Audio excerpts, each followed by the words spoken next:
Halo anak-anak semuanya, bertemu lagi dengan saya Pak Arfan. Pada kesempatan kali ini saya akan melanjutkan materi, yaitu yang sebelumnya adalah peta, PJ, dan sekarang adalah SIG, Sistem Informasi Geografi. Untuk itu silakan bisa kalian simak.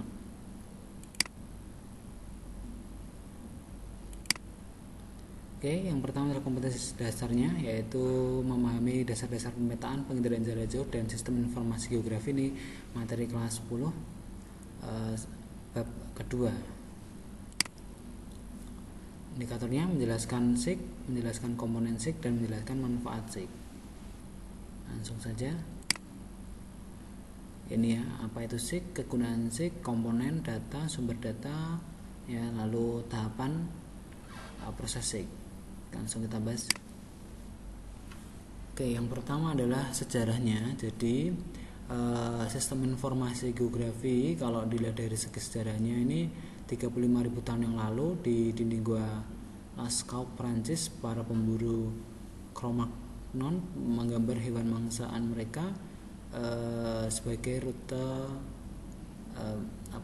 garis-garis yang dituliskan di dinding gua itu sebagai gambaran ya, hewan buruan atau jalur migrasinya. Nah, itu termasuk bagian dari sistem informasi geografi nih ya.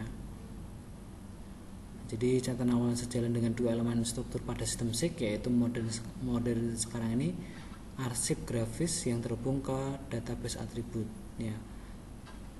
Arsip grafis yang dimaksud itu informasi spasial ya. Spasial itu lokasi, tempat, persebaran. Atribut itu seperti data nominalnya ya, hewan buruannya. Nah, itu sejarah singkat dari sistem informasi geografi. Jadi dari sejak dulu pun sudah ada sistem informasi geografi tapi dalam bentuk yang sangat-sangat tradisional, gampangnya gitu ya.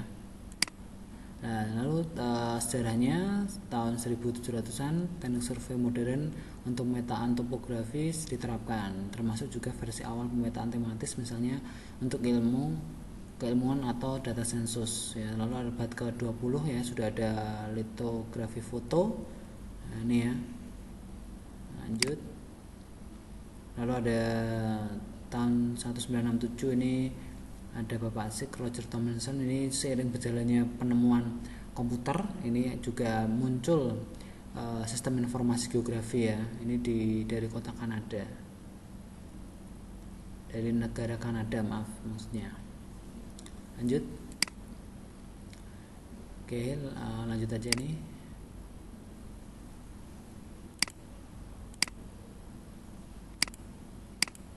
Lanjut saja ini, lanjut. Oke. Apa itu SIG? SIG itu gabungan dari 3 unsur pokok: sistem informasi, dan informasi geografi. Sistem itu ya kumpulan ide objek yang menghubungannya dalam satu dan difungsikan untuk mencapai tujuan tertentu. Sistem informasi ini ya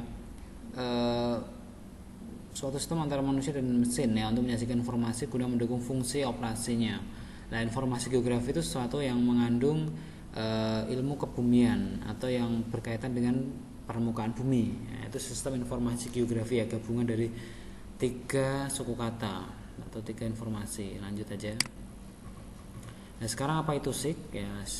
SIG di sini suatu perangkat untuk melakukan koleksi, menyimpan, mengolah, menganalisis, dan menyajikan data spasial yang bergeoreferensi dengan berbasiskan teknologi komputer. Jadi ini amati ini contohnya.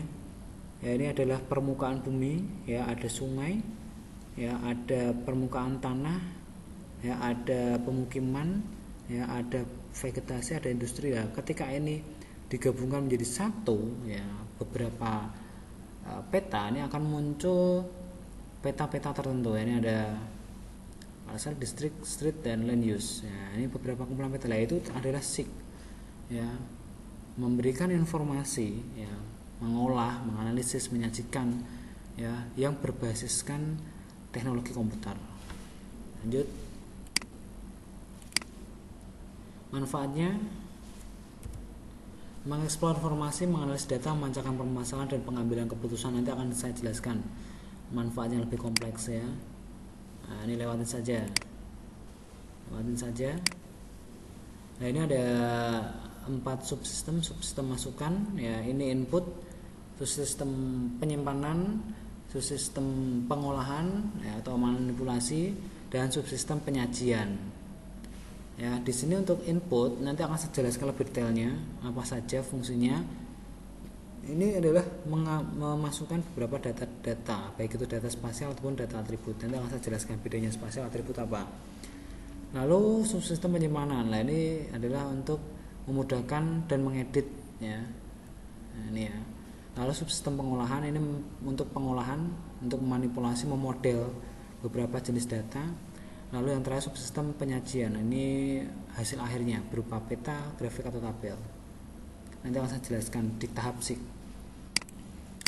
Komponennya sekarang. Nah, komponennya itu yang pertama ada sumber daya manusia, sistem komputer sendiri. Ya, sistem komputernya ada hardware, software ya.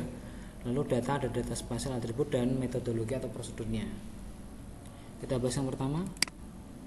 Komponen SIG yang pertama adalah sumber daya manusia. Siapa sih kira-kira yang orang yang melakukan analisis data atau melakukan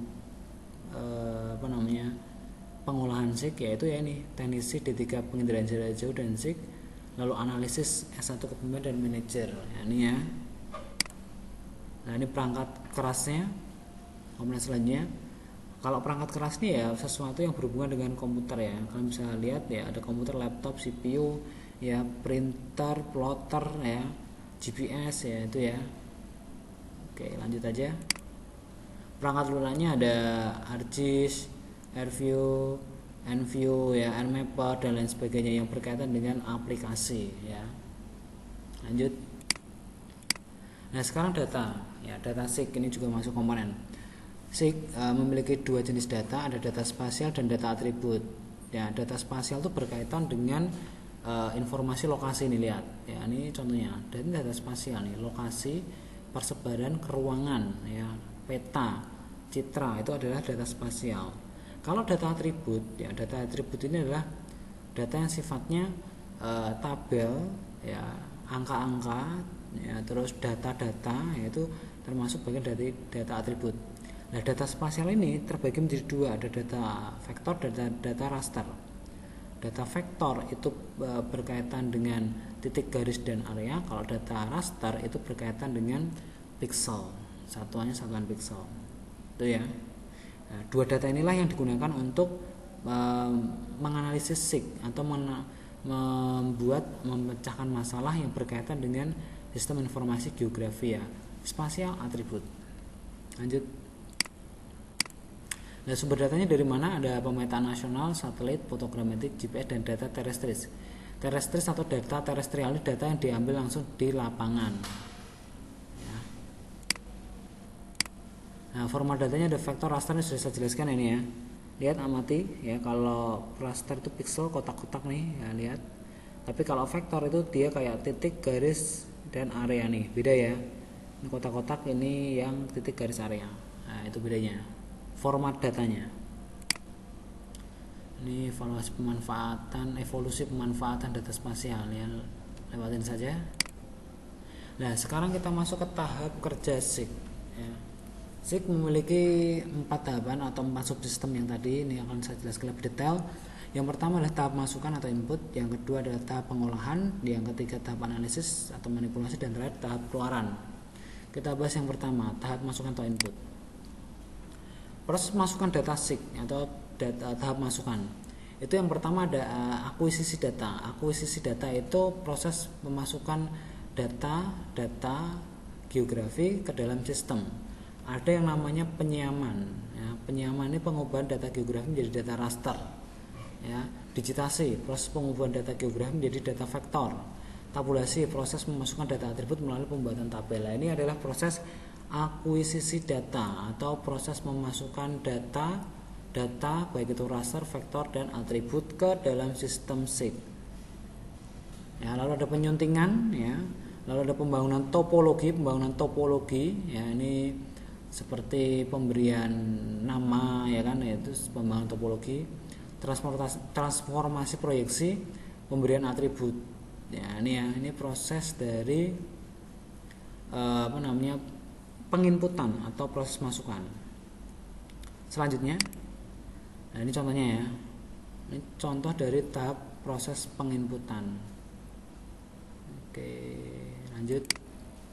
Selanjutnya tahap pengolahan. Tahap pengolahannya ada pengarsipan dan pemodelan. Pengarsipan ini dilakukan untuk menganalisis data ya, dan memanggil data lagi, dan fungsinya itu jadi menyimpan dan memanggil data sewaktu-waktu, namanya pengarsipan.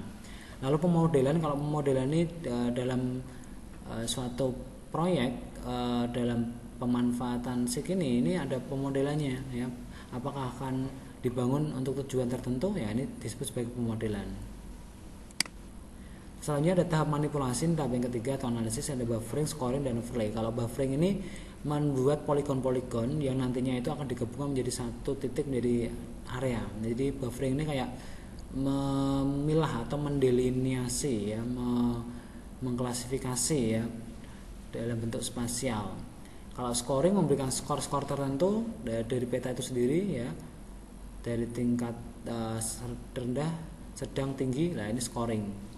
Overlay ini penampalan ya, petanya ditambal-tambalkan, nanti akan muncul informasi yang lebih kompleks. Ini overlay, penampalan pada peta atau citra. Oke, ini kombinasi beberapa database, ada sumber polusi kasus leukemia. Ini contoh dari penerapan sistem informasi geografi. Ini ada 2 data ya. Apakah ini ada korelasinya? Oh, ternyata ada ya. Di sini ada pengaruh antara persebaran kasus leukemia dengan persebaran polusi udara. Nah, ini ya. Ini contoh SIG nih. Lalu ada beberapa contoh manfaat sistem informasi geografi, ada untuk jaringan jalur transportasi jalan ya, baik pengalamatan rute kendaraan, penjadwalan, lalu analisis lokasi. Lalu ada manajemen fasilitas ya, ini berkaitan dengan perkotaan ya, penempatan pipa dan kabel buatan dan lain sebagainya. Lalu ada pengolahan atau pembagian area, pembuatan zona-zona ruang terbuka hijau ya, atau rencana tata ruang, rencana tata wilayah ya. Lalu yang terakhir ada berkaitan dengan sumber daya alam ya, ini pengolahan hutan, perencanaan tempat rekreasi, dan pengaturan lahan pertanian, pemodelan air tanah dan lain sebagainya. Oke, sampai di sini untuk pembelajaran tentang SIG ya. Silakan bisa kalian putar videonya, kalian pahami ya. Saya cukupkan, mudah-mudahan video ini bermanfaat ya. Terima kasih, selamat belajar.